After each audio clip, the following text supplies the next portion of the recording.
Okay, this video is Dr. Neal Barnard corrected. And so you say, Dr. Neal Barnard, he's perfect. How could anybody criticize him? Well, there's a lot of really good things about him. He's very smart. He's done a lot of good things. He practiced nutritional therapy on a daily basis for many years, so he knows a lot. And a lot of practical experience. He does high quality research on nutrition. He provides good free videos. He's helped educate lots of people about good health habits and nutrition. He looks great for his age. He walks the walk. And he's written a lot of good books. You know, he's a smart guy who knows a lot, and he's communicated in his books to a lot of people that have really helped a lot of people. He's written books about diabetes, pain control through nutrition, getting started as a vegan, cancer balancing hormone, and other ones. Okay, so what could there possibly be to criticize about him? Well, first of all, his writing style is not my favorite. I would say he writes as if the average target audience person would be a female with an IQ of about 95. And he often kind of lectures that way too, a little bit dumbed down. But I think that's because, you know, if you talk to patients, a lot of people say, well, why do doctors talk in such a dopey way? Well, a tremendously large number of patients, they're cognitively impaired, mild cognitive impairment, they're slow, they're elderly. A lot of them are very sick. And then there's also, you know, sick people, stupid people are sick all the time, you know, from being alcoholics, smoking cigarettes, substance abuse, you know, all kinds of stuff. So there's a reason why doctors tend to talk in that slow, dopey, polite, professional way. And he carries over a little bit of that into his style of writing and talking, you know, really kind of gradual, making the point rather than popping right to it. If you read Mcdougall's style, and he almost like sort of favors towards a female audience for some reason. I get that feeling. I just sense it, you know. With Mcdougall, he writes, you know, you can't tell, to man or woman with an average IQ of about 110, sort of like an intelligent lay person, you know, non-medical person. Okay, my style of writing is very different. If you read my books, they're written for mostly like for male doctors. And that's the reason is most of the people I talk to on a routine basis are male doctors, okay? I would love to have more women read my books, but the men give me lots of feedback. They tell me what they liked, what they didn't like. You know, I get a lot of compliments. They think my books are funny, and on purpose, I put a lot of jokes in there to sort of mix with the, you know, too much to just go nutrition, biochemistry, etc. So, be that as it may, he promotes Trump's opponents, and so, you know, obviously, you know who's got a lot of faults, but his opponents are even worse. I'd rather be a free man and a fat meat eater than be a skinny slave in one of these places.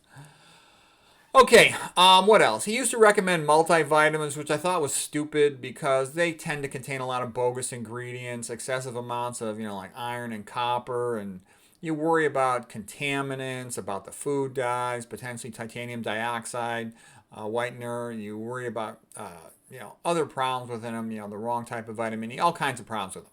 But that's a really minor criticism. All this stuff so far is relatively minor criticisms. Okay, I used to think he was the second best nutrition doctor in the world, but I had a big disappointment in him, and that was when he went over the top promoting soy. You know, he's really smart, and he's got a lot of experience reading the medical literature, the nutrition literature. He's a scholar, okay? He could easily look up all the bogus papers on soy, and there's tons of them. He could look up the mechanistic stuff on soy, all that stuff. But instead, he's this giant promoter of soy, okay? And, you know, I wonder, why is he doing that? I have no idea why he does it. This is completely 100% speculation, but it could be that he was pressured to do it. You know, if you want to do business in a big town, you sometimes have to play ball with whoever runs the town or whoever runs the big corporations that influence that place. So that might be part why. Just a guess. It might be that he's paid to do it, okay?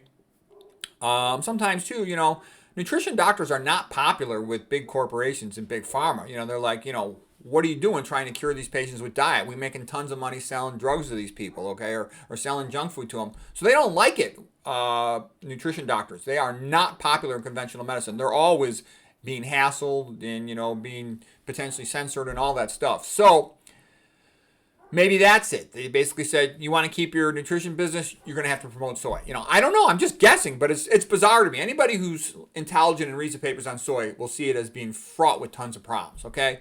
Mcdougall writes about the problems of it in his Starch Solutions book, but he doesn't say much because, you know, he's a smart. He's also a businessman. You don't get anywhere in this world by criticizing stuff. That gets you people to not like you. You get more trolls. You get more problems. especially, you know, $1 billion food like that. They got money to pay for trolls to you know, diminish your YouTube channel, your business, etc. So, because I do it as a hobby, I can talk about it because I don't have a business.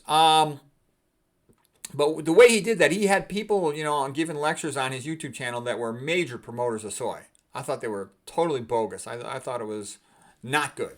I was really disappointed in him for that. That's why I no longer think he's the second best nutrition doctor after McDougall. He's in the top 10, but doing that with soy made me feel like, you know, what are you doing? All right.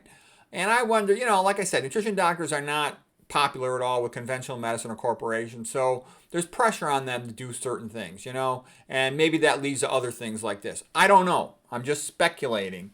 But anyways, that was why I sort of had a drop in my esteem for him, even though, you know, he's really bright. He's done a lot of good things. He's written a lot of good stuff, you know. So anyways, that's where it's at. My thoughts on him. Hope that was helpful.